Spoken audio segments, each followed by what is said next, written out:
नमस्कार साथियों, आपका चैनल RK105 में फिर से बहुत बहुत स्वागत है।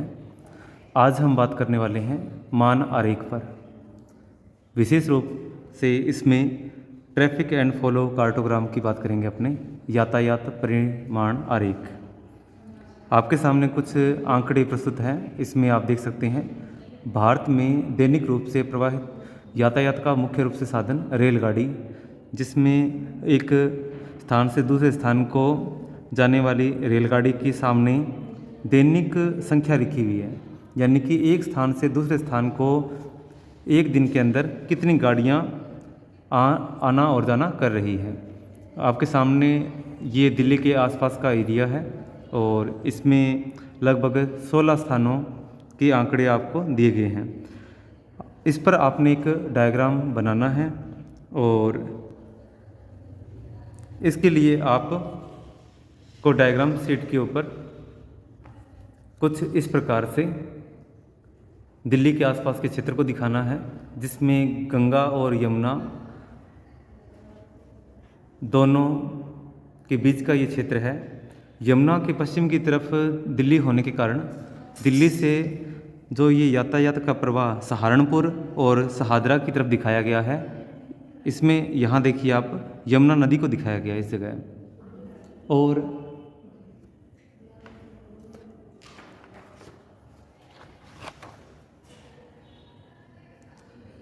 यहाँ आप देखेंगे तो जो एक रेखा की जो मोटाई है वो यहाँ रेलगाड़ियों की संख्या को दर्शा रही है।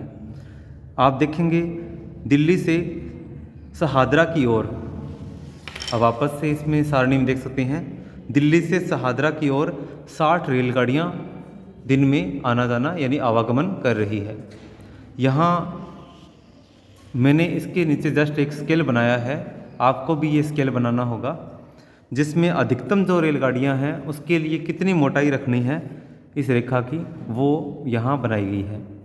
मैंने यहाँ 1 mm को 6 रेलगाड़ियों को दर्शाने वाला बनाया है। यहाँ देखिए मैंने इस प्रकार से एक लाइन खींची यहाँ से लेकर यहाँ तक, और उसको मैंने इसके ऊपर लिख दिया 6। इसके बाद में जस्ट एक लाइन और खींची इसके ऊपर दूसरे mm की, जिसके ऊपर मैंने यहाँ लिख दिया 12 यानी 12। फिर तीसरी mm की लाइन खींची और इसको रोक दिया यहाँ तक, और इसके ऊपर लिख दिया 18, यानी कि इसके ऊपर जो आंकड़ा लिखा हुआ है वो इसके नीचे की रेखा की मोटाई को दर्शा रहा है। जहाँ पर 18 रेलगाड़ियाँ जाएगी उसकी मोटाई आपको रेखा की ये रखनी है, जहाँ 12 उसमें घटती जाएगी और 6 रेलगाड़ियों के लिए और भी कम होती जाएगी। ऐसे ही मैंने 6 को विभाजित करते हुए 6 के अकॉर्डिंग 6, 12, 18, 24, 30, 36, 42, 48, 54 और 60, मैंने पूरा 1 सेंटीमीटर की चौड़ाई को 60 रेलगाड़ियों को दर्शाने के लिए इस्तेमाल किया है। और अब इसका स्केल का अपने यूज करते हैं इस मान आरेख में। ये आपके सामने मान आरेख है और आप देखिए दिल्ली से शहादरा को 60 रेलगाड़ियां दैनिक आवागमन कर रही है। तो 60 के लिए मैंने 1 सेमी चौड़ाई रखी है, तो मैंने इसको 1 सेमी चौड़ाई देकर और इस रूट को दिखा दिया है। यहाँ ये जो बिल्कुल रिंग की तरह ये देखो गोल, ये जो सर्किल बना रखा है ये शहादरा को दर्शाने का प्रयास कर रहा है, और इसके ऊपर जो सर्किल है वो सहारनपुर को दर्शाने का प्रयास कर रहा है। तो आप देख सकते हैं दिल्ली से सहारनपुर को केवल 13 रेलगाड़ियाँ ही, आप इसका स्क्रीनशॉट ले सकते हैं, ठीक है। आपके डाटा इससे अलग हो सकते हैं, आपको ये समझाने का प्रयास है सिर्फ दिल्ली से सहारनपुर आप देख सकते हो 13 रेलगाड़ियाँ दैनिक आवागमन कर रही हैं। और 13 के अकॉर्डिंग आप देखोगे पहले स्केल के ऊपर, तो यहाँ 12 है जिसकी चौड़ाई 2 mm है, तो यहाँ 18 है जिसकी चौड़ाई 18 ये 3 mm है, 18 के जस्ट नीचे। तो आप 2 से जस्ट ऊपर यानी कि 2 mm ही आप इस दिल्ली से सहारनपुर की चौड़ाई रखोगे। मैं दोबारा से बता दूं आपको कि आपने यहाँ पर ये जो सर्किल बनाना है ये शहर को दर्शाने का प्रयास है, और जहाँ इन सर्किल का लगभग साइज जो है वो मीडियम रखना, ना छोटा होना चाहिए ना बड़ा। ऐसा भी नहीं होना चाहिए कि सिर्फ एक सिंगल सड़क को दर्शाने के लिए पूरा बड़ा रिंग सर्किल बड़ा सर्किल आपने बनाया है। ऐसा भी नहीं होना चाहिए कि पूरा 1 सेमी पीछे से आए और यहाँ से आपने सिर्फ सर्किल जो है वो बहुत छोटा सा बना रखा है, ठीक है। एक मीडियम सर्किल का आप इस्तेमाल कर सकते हो, सर्किल छोटे बड़े भी आप कर सकते हो, लेकिन जो मार्गों का इनके मार्गों का जो चौड़ाई है वो इस नीचे दिए गए स्केल के अनुसार ही बनानी है। ये स्केल आप अपने अकॉर्डिंग भी बना सकते हो। कुछ इसको 4 सेमी मतलब 4 रेलगाड़ियाँ 1 mm के अंदर दिखाते हैं और यहाँ 1 सेमी के अंदर 40 रेलगाड़ियाँ हो जाती हैं, लेकिन मेरे पास यहाँ 60 रेलगाड़ियों को दिखाना था।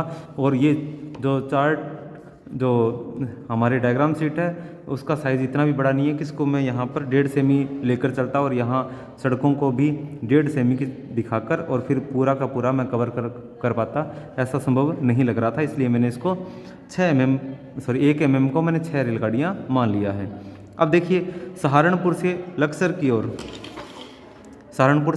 ओर 19 रेलगाड़ियों का आवागमन हो रहा है।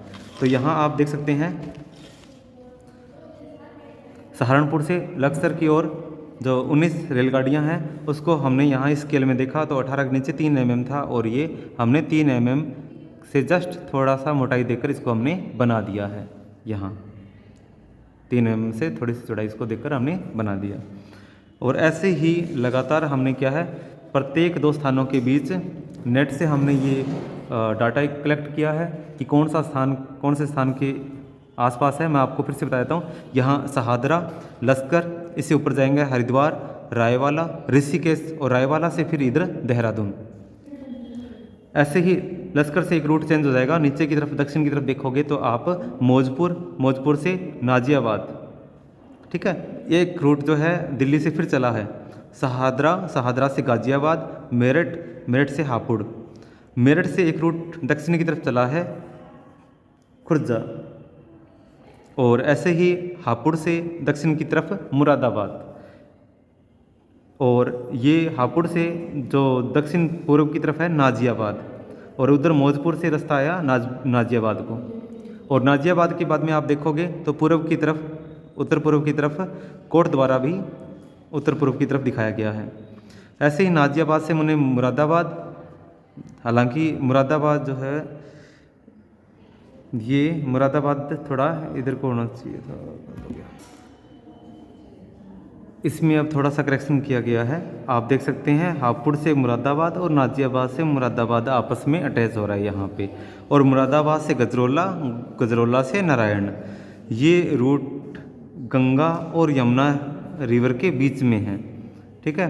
यहाँ थोड़े बहुत जो दूरियां हैं वो नेट के अकॉर्डिंग हो सकता है कि इनमें थोड़ा बहुत फ़र्क हो, लेकिन मेरा मुख्य उद्देश्य जो है वो आपको यातायात परिमाण मानारेख समझाने का प्रयास रहा है। और इसमें आप ट्रैफिक एंड फ्लो कार्टोग्राम भी इसे कह सकते हो। और डाटा आप इसमें और करेक्शन कर सकते हो, आप मानचित्र को देखकर इसमें करेक्शन कर सकते हो, लेकिन मेरा मुख्य पर्पज़ रहा है कि एक स्थान मैंने 2 स्थानों के बीच में यदि कोई रेलगाड़ी है या कोई बसेस की संख्या है, उन संख्या के अकॉर्डिंग ये जो रास्ता है बीच का एक स्थान को दूसरे स्थान मिलाने वाले की, इसकी मोटाई कितनी रखनी है। तो रास्ते का मान ही अपने को वहाँ पर आवागमन के लिए जो साधन यूज़ हो रहा है वो कितनी मात्रा में चल रहे हैं इस बात का आभास करवाते हैं। तो मिलते हैं इसी प्रकार के नेक्स्ट वीडियो में। धन्यवाद।